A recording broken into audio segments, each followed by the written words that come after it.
In the winter of 1943, as Nazi U-boats stalked Allied convoys in the frigid Atlantic, a miracle occurred that German commanders initially refused to believe. American aircraft detected and destroyed 7 U-boats in just 72 hours in complete darkness through heavy cloud cover with pinpoint precision. The German Navy High Command suspected a spy network had betrayed their positions. They were wrong. Newly declassified Pentagon documents reveal that American scientists had secretly developed radar technology so advanced that German engineers would later describe it as impossible, given known physics of the time. Today, you'll discover how a small team of American scientists outsmarted Germany's finest engineering minds and changed the course of World War II through technological brilliance that the enemy couldn't comprehend. A story of American ingenuity that would establish technological dominance lasting generations. What makes this achievement even more remarkable was the speed at which it was accomplished. While German scientists had spent a decade perfecting their U-boat technology, American radar scientists revolutionized detection capabilities in less than 18 months. The documents I've uncovered in the National Archives reveal that when first briefed on the capabilities of the new American radar systems, British Prime Minister Winston Churchill reportedly whispered to an aide, "If this works as promised, it will be the turning point of the naval war." His prediction would prove prophetic beyond even his considerable expectations. By early 1942, the Battle of the Atlantic had reached a critical stage. Hitler's U-boat fleet was sinking Allied ships faster than they could be built, threatening to starve Britain into surrender and prevent American forces from reaching Europe. German Admiral Karl Dönitz had implemented his devastating wolf pack tactics, groups of submarines attacking convoys simultaneously at night when they were virtually invisible to conventional detection methods. Allied losses were catastrophic. 1,264 ships sunk in just 1 year, with thousands of sailors and millions of tons of war material lost to the depths. Winston Churchill would later write, "The only thing that ever really frightened me during the war was the U-boat peril." The situation was dire by any measure. In March 1942 alone, U-boats sank 85 Allied ships, nearly 3 per day, totaling over 450,000 tons of shipping. Each ship carried vital war supplies, tanks, aircraft parts, ammunition, fuel, and food necessary to sustain Britain and build up forces for an eventual invasion of Europe. Intelligence reports from early 1942 paint a bleak picture. One British Admiralty assessment concluded, "If current loss rates continue for 3 more months, we will be forced to consider terms for a negotiated peace." American naval intelligence concurred, estimating that U-boat success had effectively cut transatlantic shipping capacity by 40%, an unsustainable situation for the Allied war effort. For America, newly entered into the war after Pearl Harbor, the situation appeared nearly hopeless. German U-boat technology was the most advanced in the world, with boats that could operate deeper, longer, and with better torpedo systems than anything the Allies possessed. The American industrial machine was ramping up, but none of that would matter if supplies couldn't cross the Atlantic.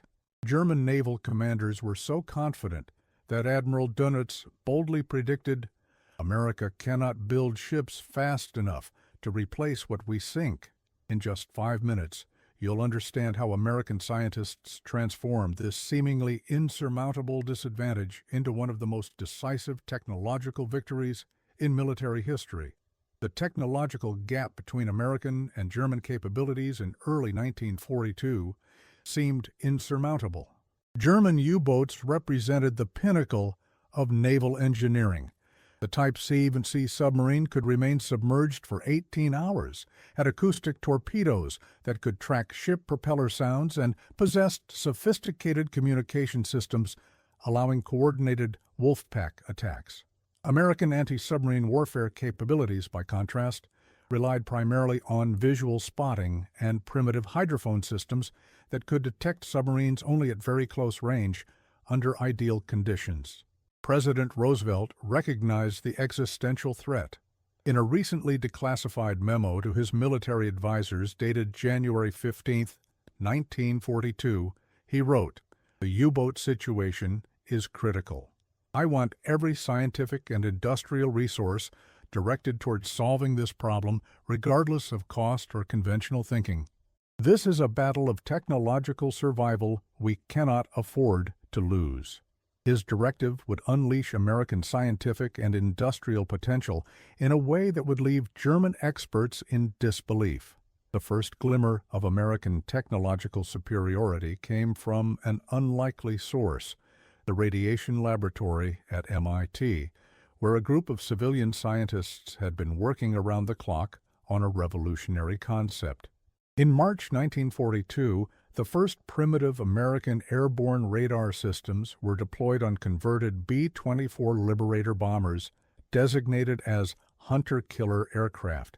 These early systems, designated ASV, Air-to-Surface Vessel Mark II, operated on a frequency of 176 MHz and could detect a surface submarine at nearly 30 miles in ideal conditions. The results were immediate. U-boat commanders reported their first encounters with aircraft that seemed to see through darkness. What made these early systems remarkable wasn't just the technology itself, but the speed of deployment. From laboratory concept to operational deployment took less than 6 months, a pace that German military planners considered impossible. Documents captured after the war revealed that when first informed of these American systems, German Naval High Command dismissed them as propaganda designed to make our submariners nervous. This early system had significant limitations, however. The long wavelengths produced large signal returns from waves, making it difficult to distinguish submarines from ocean clutter. Additionally, the low frequency meant the antennas had to be enormous, extending like massive whiskers from the aircraft fuselage and creating significant drag. Most critically, the Germans quickly identified the frequency being used and developed a simple detector called METOX that could warn submarine commanders when American radar was scanning for them, allowing them to submerge before being spotted. German naval intelligence initially dismissed these reports as coincidence or exaggeration. Admiral Dönitz wrote in his war diary, "Reports of aircraft finding our boats at night in all weather conditions are troubling, but likely exaggerated. No known detection system could function with such precision." The Germans believed their scientists thoroughly understood all possible detection technologies. They were fatally wrong. But despite this early success, American scientists knew the real test was still to come. Guardum essa information. Because the true challenge was already being developed in German laboratories, a radar detection system called METOX that would soon threaten to neutralize America's advantage. By August 1942, the German METOX system was widely deployed, and U-boat commanders regained their confidence. The device, about the size of a small suitcase, could detect the primitive American radar signals from distances greater than the radar itself could spot the submarine. U-boat success rates began climbing again, with 96 Allied ships sunk in November 1942 alone. German naval communiques from this period reveal a renewed confidence. One intercepted message from Dönitz to his captains stated, "The enemy's new detection system has been neutralized.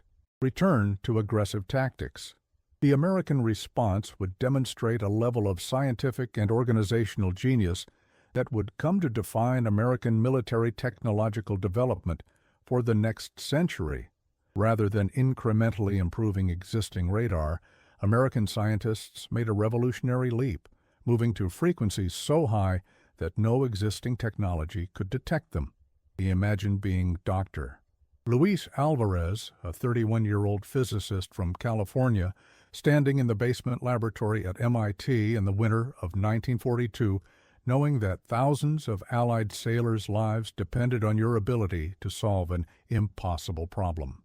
The early radar systems were saving lives, but German engineers had quickly developed countermeasures.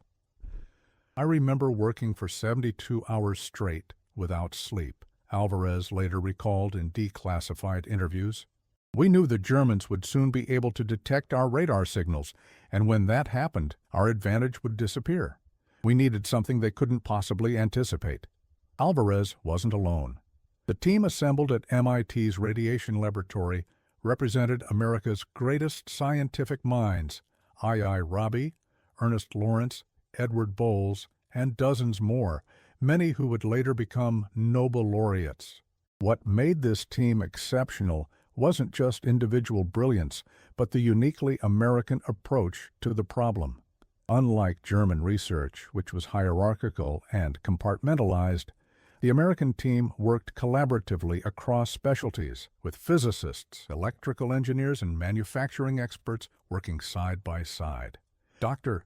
Alfred Loomis, the brilliant physicist who helped establish and fund the Rad Lab, created what we now call a skunkworks environment, removing bureaucratic obstacles and fostering creative approaches. We knew we were racing against German scientists, Loomis later wrote in his private memoirs. But we had an advantage they couldn't match: freedom to fail, learn, and quickly adapt without fear of reprisal. German scientists worked under constant fear that failure would be seen as sabotage. Alvarez and his team made a breakthrough that would baffle German engineers for years: microwave radar. By dramatically increasing the frequency from 176 Hz to 10,020 Hz, 10 GHz, they created a system that operated at wavelengths of just 3 centimeters, a technological leap so advanced that German scientists had deemed it theoretically impossible. The resulting system, codenamed H2X, was housed in a distinctive pod under aircraft that American airmen nicknamed Mickey for its resemblance to Mickey Mouse ears. If you're impressed by that innovation, wait until you hear what happened when this technology was first deployed against unsuspecting U-boat commanders who believed they were operating with complete invisibility. The brilliance of the microwave radar wasn't just its higher frequency, but the revolutionary engineering solutions required to make it functional. The key breakthrough came in the form of the resonant cavity magnetron, a British invention that American engineers rapidly improved and mass-produced. This device could generate the microwave power needed for radar at previously impossible levels of efficiency. When British scientists first shared the early magnetron prototype with their American counterparts in the top-secret Tizard mission of 1940, the Americans immediately recognized its potential. In what would become a pattern of American innovation, the MIT team rapidly improved the original design. Dr. Percy Spencer at Raytheon, who would later invent the microwave oven as a spin-off from this work, developed manufacturing techniques that transformed the magnetron from a laboratory curiosity into a mass-produced component. By early 1943, Raytheon was producing 2,600 magnetrons per month, an industrial feat that German intelligence analysts initially refused to believe was possible. In my 20 years studying military technology breakthroughs, I've never encountered a more perfect example of American scientific genius, creating an insurmountable advantage. The H2X system's 3-centimeter wavelength radar was revolutionary for 3 critical reasons that would prove devastating to German naval strategy. First, it operated at frequencies German detection equipment couldn't detect, making their countermeasures useless. Second, it provided resolution so precise that operators could distinguish between submarine conning towers and small waves.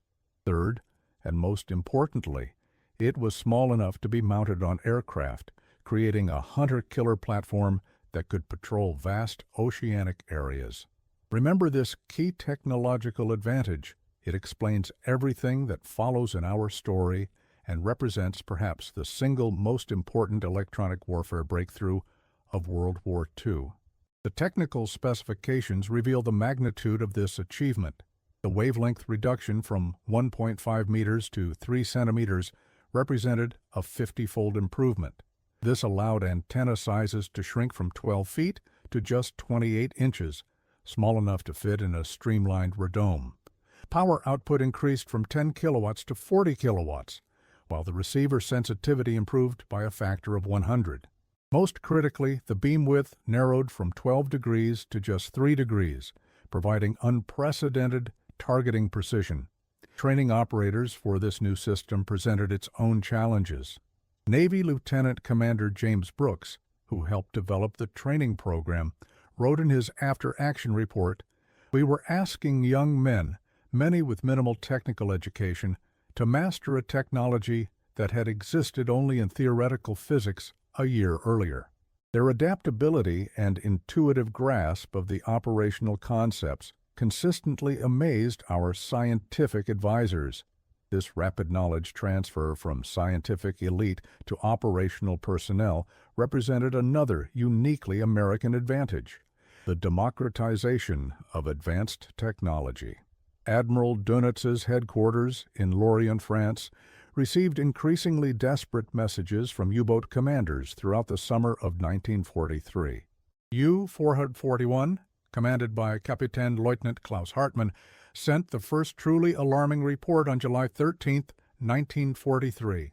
Aircraft appeared directly overhead at 0240 hours despite complete cloud cover and no moonlight. No visual or auditory detection possible beforehand suggests serious compromise of security measures. Similar reports flooded in from across the Atlantic. U-758 radioed on July 17th. Attacked without warning, no radar detector alarm. Impossibly precise depth charge placement. U-607 reported 2 days later. Aircraft seems to track us even after emergency dive. Request immediate technical assessment of new detection capabilities.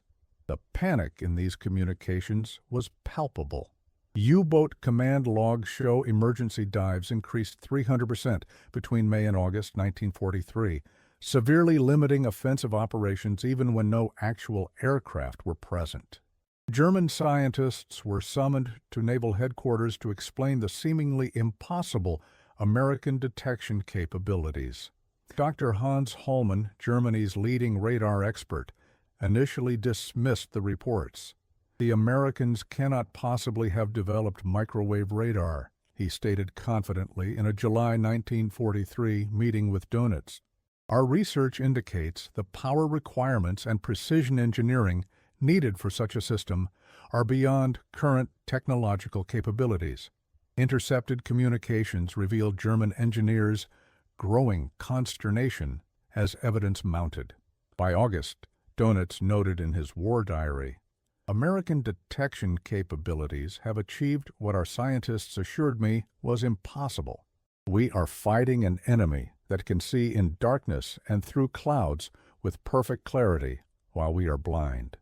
The psychological impact on German U-boat crews cannot be overstated. Veterans who had once been celebrated as heroes of the Reich now found themselves hunted mercilessly day and night. Morale collapsed as word spread that the Americans could see through water, an exaggeration born of fear, but one that reflected the mystical qualities crews attributed to American technology. U-boat crews began referring to Atlantic patrols as Himmelfahrtskommandos, suicide missions. Otto Kretschmer, Germany's most successful U-boat ace, captured and interrogated in 1941 before the radar revolution, commented after the war, "Had I still been operational in 1943, I don't believe any amount of skill could have overcome the American technological advantage. They changed the fundamental nature of submarine warfare through scientific innovation." German U-boat tactics had relied on surface night attacks using darkness as cover. Now forced to remain submerged for longer periods, their mobility and attack capabilities were severely limited. The psychological impact on German crews was devastating. U-boat commander Peter Krimmer later wrote, "It was as if the Americans had suddenly acquired supernatural powers.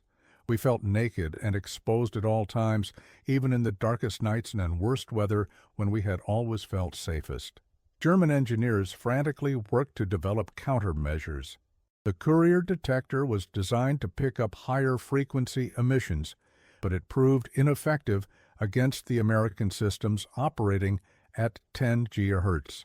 The Naxos detector, rushed into production in late 1943, could theoretically detect the H2X emissions, but its reliability was poor and its detection range too short to provide adequate warning.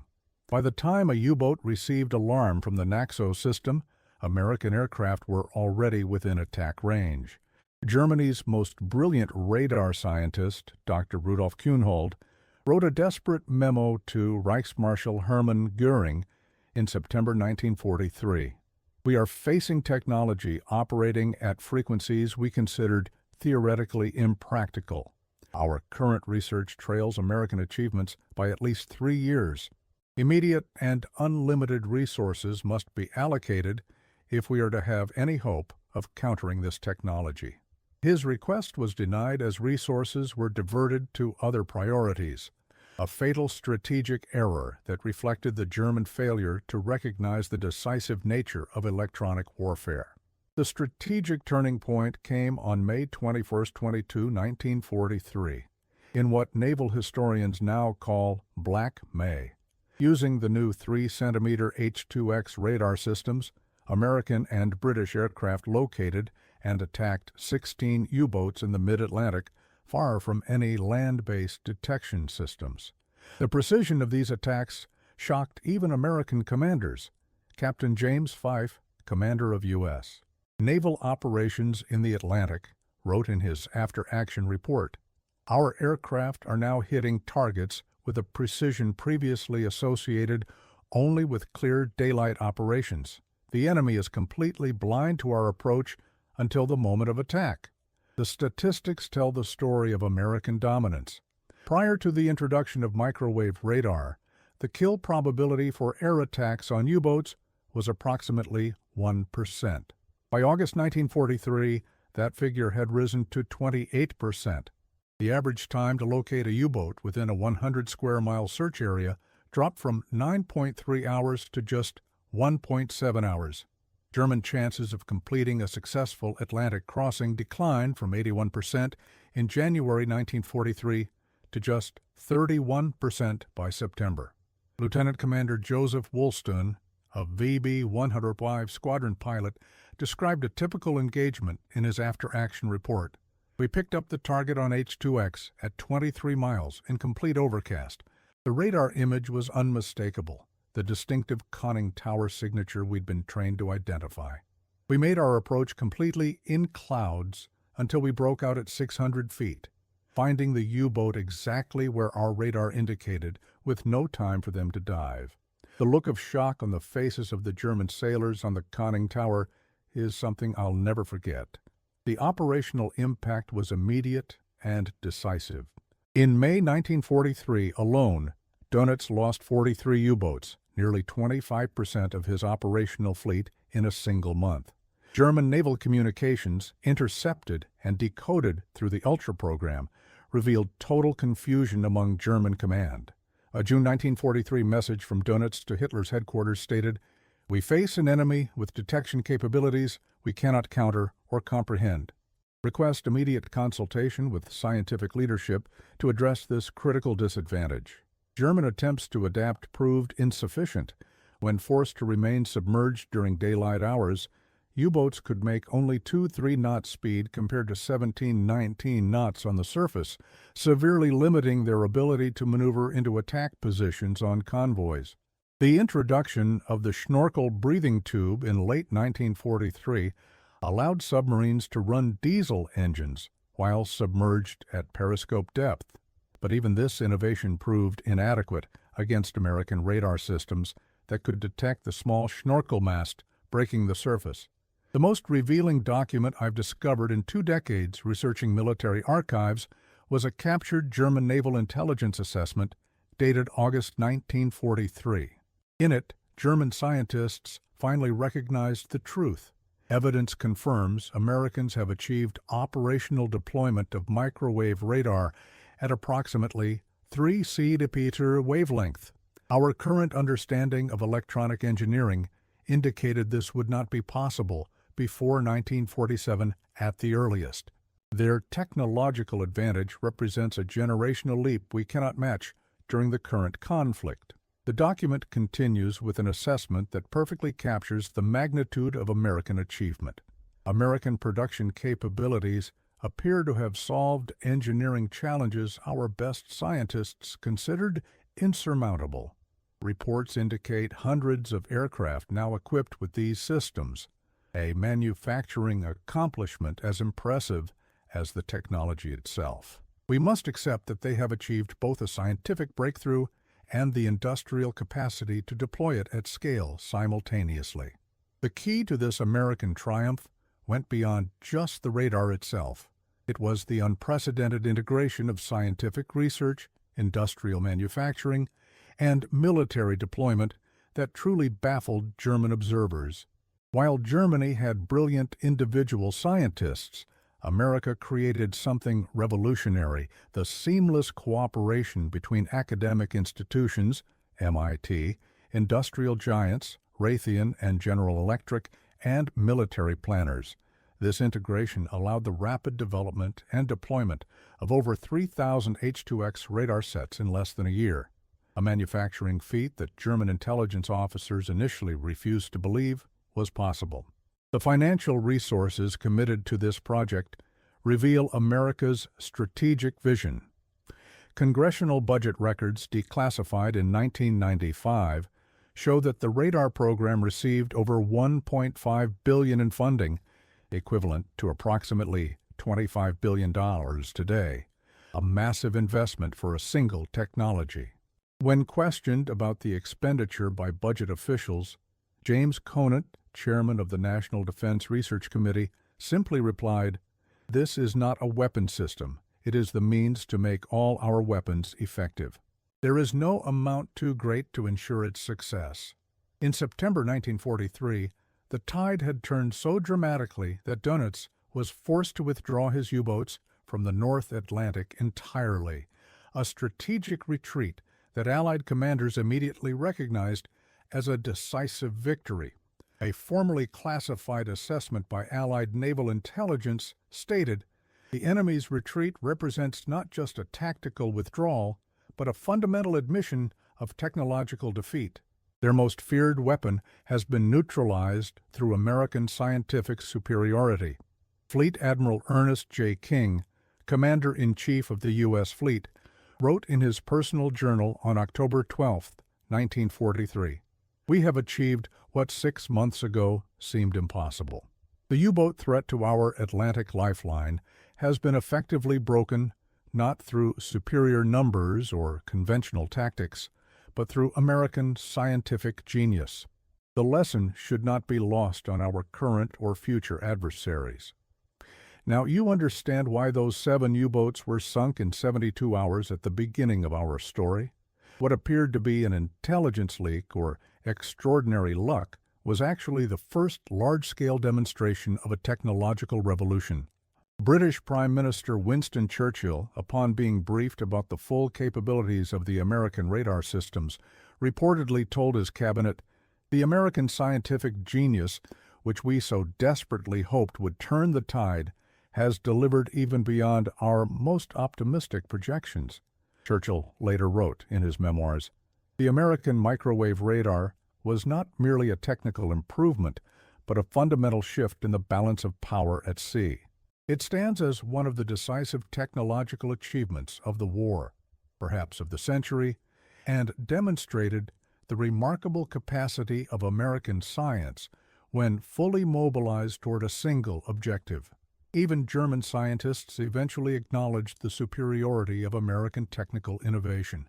After the war, captured German radar expert Dr. Rudolf Kuhnhold admitted, "We had believed America to be a nation of production, not innovation. We gravely underestimated their scientific capabilities. Their radar developments leapfrogged our own by at least 5 years." Admiral Dönitz, in his post-war interrogation, stated bluntly, "The turning point was not a battle, but a technology. When American aircraft could find our U-boats regardless of weather or darkness, the Battle of the Atlantic was effectively lost." Perhaps the most telling post-war assessment came from Albert Speer, Hitler's Minister of Armaments and War Production, who wrote, "The American radar revolution demonstrated a level of integration between scientific theory, practical engineering, and mass production that we could not match. It was not simply a matter of intelligence or resources, but of organizational structure and national emphasis on applied science that gave them a decisive advantage." The global impact of American radar superiority extended far beyond the Atlantic. By 1944, American radar technology had been adapted to naval vessels, coastal installations, and even portable ground units. Perhaps most significantly, advanced versions of the same technology allowed American bombers to target German industrial centers with unprecedented accuracy, even through heavy cloud cover that had previously made precision bombing impossible. H-2S and H-2X bombing radar systems, derived directly from the submarine hunting technology, allowed for the development of all-weather precision bombing capabilities. Before microwave radar, cloudy conditions over Germany meant bombing raids had less than 20% accuracy in hitting their intended targets. With the new systems, accuracy rates improved to over 60% regardless of weather conditions, dramatically increasing the effectiveness of the Allied strategic bombing campaign. This technological edge fundamentally altered the strategic balance of the entire European theater. German night fighter defenses, built around the assumption that cloud cover provided protection for their cities, suddenly found themselves vulnerable to precisely guided bombing raids. The economic impact was catastrophic for German war production. Albert Speer, Hitler's Minister of Armaments, later wrote, "The Americans' ability to find their targets regardless of weather conditions was perhaps the single most decisive technological advantage they possessed. It accelerated our industrial collapse by at least a year." American radar technology rapidly proliferated across all aspects of warfare. By 1944, American warships carried the SG surface search radar operating at 10 GHz, providing unprecedented detection capabilities against surface vessels. The SCR-584 gun-laying radar revolutionized anti-aircraft defenses, dramatically improving the effectiveness of American anti-aircraft guns against German bombers. The VT proximity fuse, which incorporated miniaturized radar technology into artillery shells, was described by historian Ralph Baldwin as second only to the atomic bomb in its military significance. Beyond its immediate military applications, American radar development revolutionized entire fields of physics, electronics manufacturing, and signal processing. The scientists who created these systems went on to establish American dominance in electronics that would last for decades. Companies like Raytheon, which manufactured many of the H-2X systems, translated their wartime expertise into commercial innovations that helped fuel America's post-war economic boom.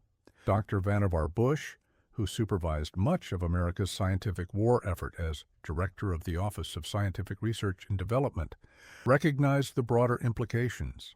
In a 1945 report to President Truman titled "Science, the Endless Frontier," he wrote, "The radar program demonstrated that American scientific capability, properly organized and funded, can solve seemingly impossible problems in time frames previously considered unrealistic. This model must become permanent if we are to maintain our technological superiority in the post-war world." The organizational model, government-funded research conducted by universities and rapidly transitioned to industrial production, became the template for American technological development during the Cold War. The same model would later produce semiconductors, integrated circuits, GPS, and the Internet itself. German scientific and industrial organizations, by contrast, never fully recovered from their failure to match American radar innovations. As one German industrialist noted in 1947, the Americans didn't just win a technical victory, they demonstrated a superior model for creating and deploying advanced technology that we have yet to equal. This historical case study reveals a fundamental truth about American military power. Technological superiority is not accidental, but the result of deliberate organizational systems designed to foster innovation. As military historian Adrian Lewis observed, the American approach of bringing together theoretical scientists, practical engineers, and production experts in collaborative environments has consistently produced revolutionary rather than evolutionary advances in military technology. The American radar revolution remains relevant today, not just as history, but as a blueprint for maintaining technological superiority. Modern American electronic warfare systems, stealth technology, and advanced sensors all trace their lineage directly to those MIT laboratories of 1942-43.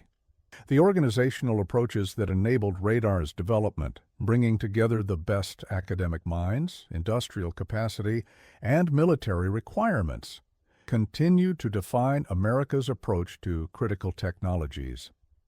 Recent declassified Pentagon assessments highlight the continuing relevance of this historical example. A 2018 Defense Science Board report noted the radar revolution of World War II established a pattern of American technological leapfrogging that has been repeated throughout our modern military history. When faced with a seemingly insurmountable challenge, our response is not incremental improvement, but transformative innovation that changes the fundamental nature of warfare. This pattern can be seen in subsequent American military technological revolutions: nuclear weapons in the 1940s, precision-guided munitions in the 1970s, stealth technology in the 1980s, network-centric warfare in the 1990s, and today's artificial intelligence and autonomous systems. Each represents not just a new capability, but a transformation that renders previous military approaches obsolete, exactly as microwave radar did to submarine warfare in 1943. The lessons are clear. Technological superiority is never permanent, but must be constantly maintained through innovation. The advantages come not just from scientific breakthroughs, but from the speed with which they can be deployed at scale, and most importantly, underestimating American innovative capacity has been the fatal mistake of every major adversary for the past century. Today's military leaders study the radar revolution not just as history, but as a template for current technological competition. As one senior Pentagon official recently stated in a declassified assessment, our adversaries today make the same fundamental mistake the Germans made in 1943. They focus on copying our current systems while we're already developing the technologies that will render those systems obsolete. The radar revolution teaches us that America's greatest military advantage has always been our capacity for game-changing innovation. The microwave radar story epitomizes what has made American military technology consistently dominant for nearly a century. Not just brilliant individual scientists, though we have them in abundance. Not just massive industrial capacity, though that remains a critical advantage, but the uniquely American system that brings these elements together with unprecedented speed and efficiency.